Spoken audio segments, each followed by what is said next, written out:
آپ سن رہے ہیں سعدیہ عابد کے ناول بند قبا کھلنے لگی جانا کی 30ویں قسط۔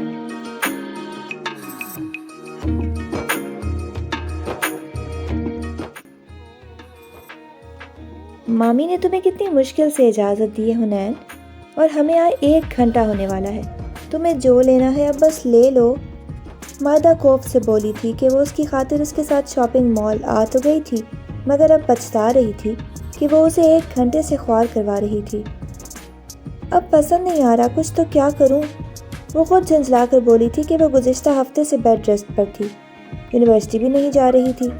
آج بھی تکلیف کے باوجود صرف ارحم الحسن کی وجہ سے خوار ہو رہی تھی کہ کل اس کی برتھ ڈے ہے اور اس کے لیے گفٹ لینے آئی تھی۔ دیکھو حنین، تم 1 ہفتے سے بیڈ ریسٹ پر ہو، اور جو 1 ہفتے میں ریکوری ہوئی ہے وہ یوں چلتے رہنے سے برباد ہو کر رہ جائے گی۔ تمہارا بھیا کے لیے گفٹ صحت یاب ہو جانے کے بعد لے لینا۔ ابھی واپس گھر چلتے ہیں۔ وہ اس کی خوبصورت چہرے پر تکلیف کے آثار دیکھ کر بولی تھی۔ میں ممی کی ڈانٹ کھا کر تایا ابو سے اجازت لے کر صرف ارحم بھیا کے لیے گفٹ لینے آئی ہوں، اور لیے بغیر نہیں جاؤں گی۔ اتنے دن سے بھی تو تکلیف برداشت کر رہی ہوں، کچھ تکلیف ارحم بھیا کے لیے برداشت کر لوں گی تو کچھ نہیں بگڑے گا۔ مستقل چلنے سے تکلیف کا احساس بڑھنے لگا تھا۔ وہ رک کر سانس ہموار کر کے بولی تھی اور گلاس ڈور دھکیلتی اندر داخل ہو گئی تھی۔ فیصل نے اسے دیکھا تھا، جس کا چہرہ نہ جانے کس احساس سے دہک رہا تھا۔ وہ لب بھیجے کھڑا تھا۔ مائدہ اسے دیکھ کر آگے بڑھتی رک گئی تھی اور اسے سلام دعا کر کے جس وقت شاپ میں داخل ہوئی تھی، وہ ٹائی کارنر پر کھڑی بہت دل جمی سے ٹائیاں دیکھ رہی تھی۔ اس کے سرد تاثرات دیکھ کر فیصل چاہتا تھا کہ وہ اس شاپ میں داخل نہ ہوں، مگر اس کے انٹر ہو جانے پر اسے بھی تکلیف کرنی پڑی تھی۔ وہ شخص اس کے لیے اتنا اہم ہے کہ اسے اپنی تکلیف کا احساس ہی نہیں ہے۔ اسے کوئی فرق ہی نہیں پڑ رہا۔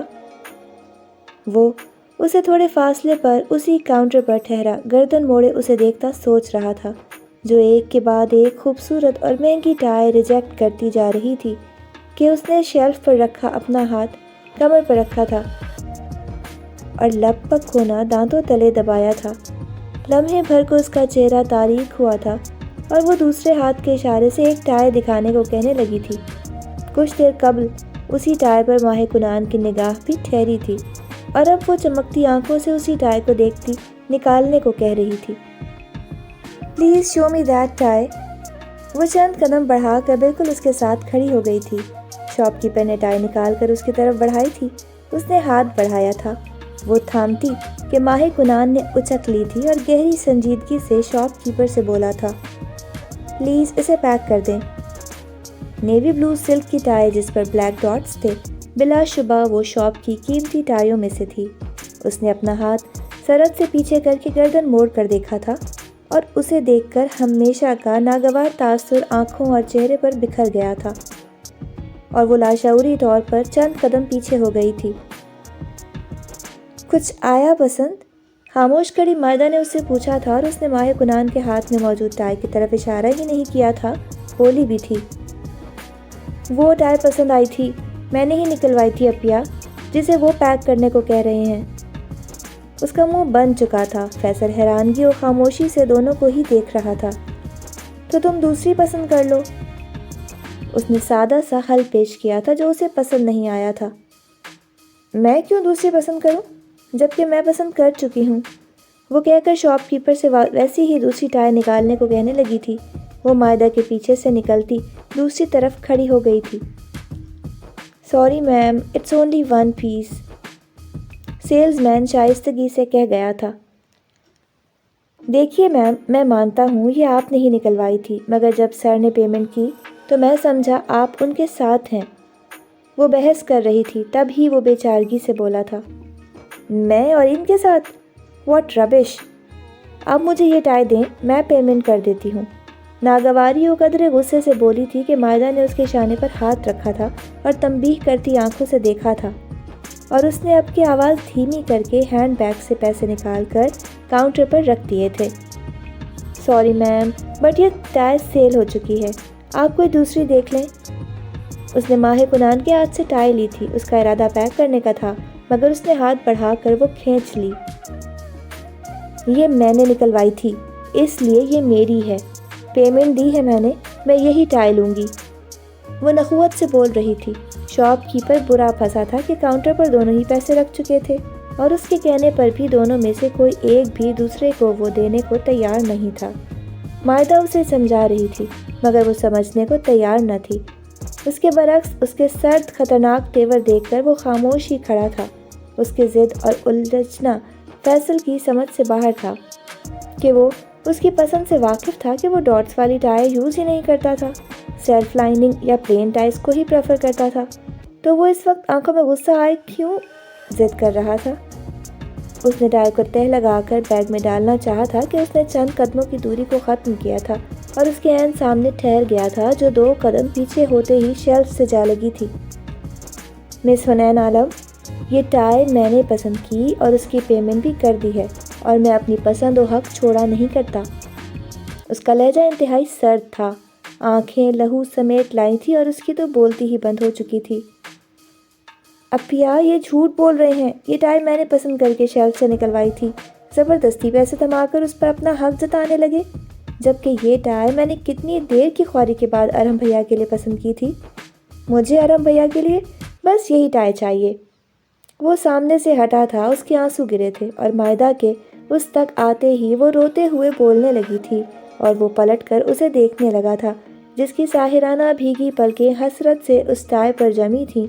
اس کا غصہ ایک دم ہی بڑھا تھا اور اس کی نگاہ اس کے حسین چہرے سے ہوتی سامنے ڈور کے ساتھ کھڑے شخص پر پڑی تھی جو لائٹر جیب میں رکھ رہا تھا۔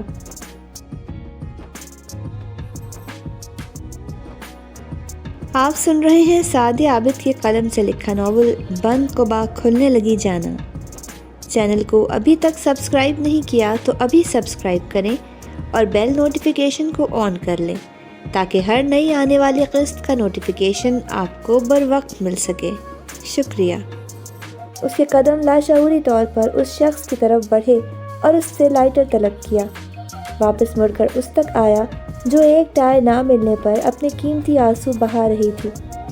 اس کا دل تو کر رہا تھا کہ ایسی ایک تو کیا 1000 ٹائیاں اس کے قدموں میں ڈھیر کر دے، مگر ذہن و دل میں اٹھتی کشمکش، شک و حسد کی آگ ساری دلی خواہشات کو خاکستر کرنے لگی تھی اور خود جلتے جلتے اس نے اس کے عین سامنے رک کر ٹائی اس کی بھیگی پلکوں کے سامنے لہرائی تھی اور اس کے ہی کیا کسی کے بھی سمجھنے سے پہلے ہی اسے شعلہ دکھا دیا تھا۔ جو چیز میری نہ ہو سکے میں اسے کسی اور کے بھی قابل نہیں چھوڑتا۔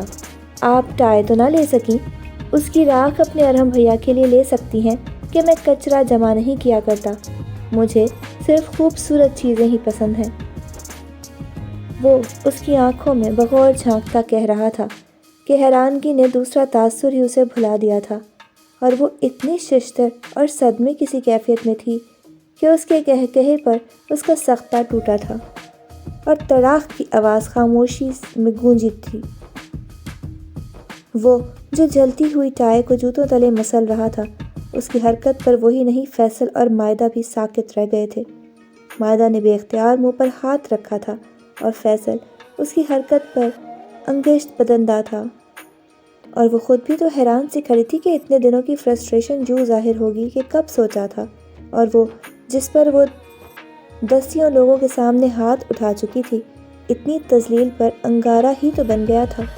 وہ اس کی تیز سرخ نگاہوں سے خائف ہوتی اور کچھ اپنی حرکت پر نادم و ہراساں ہوتی پیچھے ہوئی تھی کہ وہ ہاتھ بڑھا کر اس کی دودھیا کلائی تھام گیا تھا۔ وہ بے ساختہ ہی چیخی تھی۔ تماشائی بنا فیصل آگے بڑھا تھا۔ فیصل تو بیچ میں نہیں آئے گا، تیرا منہ دیکھ کر بھی آج میں چپ نہیں رہوں گا۔ سرد لہجے میں اس پر اپنا ارادہ ظاہر کیا تھا اور اس کی کلائی پر گرفت کچھ اور سخت کی تھی کہ وہ چھڑانے کی کوشش کرنے کے ساتھ مدد کے لیے مائدہ کو پکار رہی تھی۔ وہ تو اس ساری افتاد پر ہی پریشان تھی اور اسے وہ کلائی سے تھامے شاپ سے باہر نکلا تھا۔ وہ اس کے ساتھ نہ چاہتے ہوئے بھی گھسٹتی چلی جا رہی تھی، ساتھ ہی ہیلپ کے لیے اس کو پکار بیٹھی تھی، جس سے حسد محسوس کر کے وہ سب کر گیا تھا اور اس کے منہ سے ارحم بھیا نکلنا تھا۔ اس کی گرفت مزید سخت سے سخت تر ہو گئی تھی۔ بے ساختہ ہی وہ چیخی تھی، اسے لگا تھا کہ ہڈی ٹوٹ گئی ہے۔ وہ درد سے بلبلا اٹھی تھی کہ اس کے گھسیٹنے سے تو اس کی کمر کا درد بھی مزید جاگ اٹھا تھا۔